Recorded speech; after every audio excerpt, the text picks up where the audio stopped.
บสันเนาะต้นฉบับอาจารย์บุญเกิดนูห่วงเพิ่นบสัน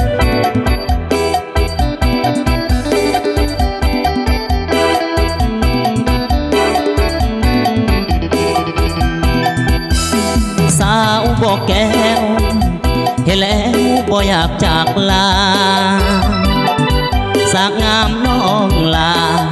เมื่อสบตาสาวเมืองห้วยทรายผ้าไหมพื้นงามของคอละอองามลาสาวงามแห่งเมืองห้วยทรายขวัญใจของสายสาวใต้อายมาแอวเหนือเมื่อสมผู้ผาปากกว้างได้พบคนงามซื่อดวงดังพวงมาลาดอกไม้เจ้างามอีหลีนาลีเจ้ากินอันใดครั้งแรกก็ยังติดใจบ่อยากจากไปห่างนี้โอ้ละเนอสาวงามแห่งเมืองบ่อแก้วอายปักใจแท้แล้วดังแก้วให้เขาคัดสีดินแดนเมืองเหนืองามเนื้อคำว่าจีนำใจใสดังวาลีเบ่งสีให้เมืองห้วยทรายพบแล้วมีผ้าจากกันดังจันแถมแล้วนี้คิดฮอดอีลี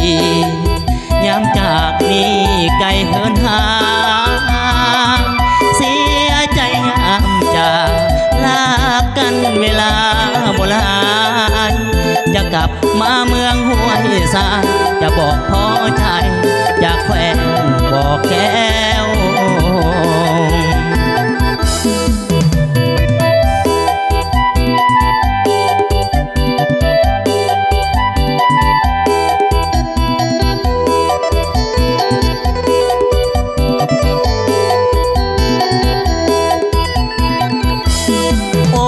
ละเนอสาวงามแห่งเมืองบ่อแก้วอายปักใจแท้แล้วดังแก้วให้เขาคัดสีดินแดนเมืองเหนืองามเนื้อคำว่าจีนำใจใสดังมาลีเบ่งสีให้เมืองห้วยทรายพบแล้วมีผ้าจากกันดังจันแถมแล้วนี้คิดฮอดอีลี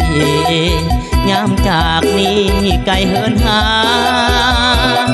เสียใจยามจากพากันเวลาโบราณจะกลับมาเมืองห้วยทรายจะบอกพ่อใจจากแขวงบ่อแก้ว